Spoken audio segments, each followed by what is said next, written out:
Okay okay வந்து டேட்டே doctor இவர் வந்து எலக்ட்ரானிக் கண்டுபிடிச்சாரு. இவர் எது மூலமானா யங் ஸ்பின்னிங் மாடலை வச்சு பேசுவார். இவர் வந்து எலக்ட்ரானை கண்டுபிடிச்சார். எலக்ட்ரான்னா நெகட்டிவ் சார்ஜ். இது வந்து நம்ம ஸ்பியரில் பாருங்க, என்டையர் ஸ்பியரில் இது வந்து நெகட்டிவ் சார்ஜ் வந்து ஃபுல்லாகவே ஸ்ப்ரெட்டாக இருக்குது. இப்போ என்ன இப்போ வந்து நியூக்ளியஸ்ன்றது வந்து இப்போ கண்டுபிடிச்சாங்க. இது வந்து எப்படி மையமாக கண்டுபிடிச்சோன்னா சோலார் சிஸ்டம் இல்லையா, அந்த மாடலில் தான் இருக்கும் எலக்ட்ரானிக் அது மாதிரி படிச்சாங்க.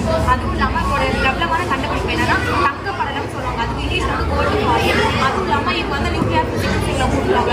இது வந்து ஃபாதர் ஆஃப் நியூக்ளியர் பிசிக்ஸ் சொல்லுவாங்க. அதுவும் இல்லாமல் எக்ஸ்ட்ரீம் இப்போ தான் சொல்கிறாங்க.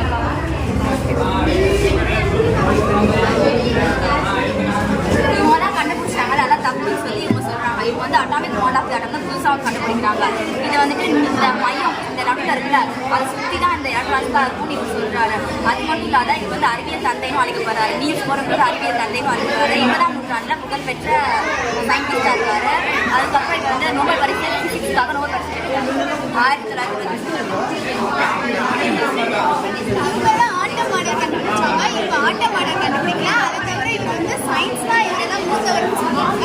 சயின்ஸில் பல கண்டுபிடிக்கிறாங்க. அதுக்கப்புறம் இவர் மிகச்சிறந்த அறிவாளர்களால இவர் இறந்ததுக்கப்புறம் அவர் மூளையெல்லாம் எடுத்து டெஸ்ட் பண்ணி அமெரிக்காவோட ஆராய்ச்சி இடங்களில் வச்சுருக்காங்க. அதுக்கப்புறம் இவர் வந்து E=mc² கண்டுபிடிச்சாரு. அதுக்கப்புறம் போட்டோ எலக்ட்ரிக் எஃபெக்டுக்காக நோபல் பிரைஸ் 1926 பெற்றிருக்காரு.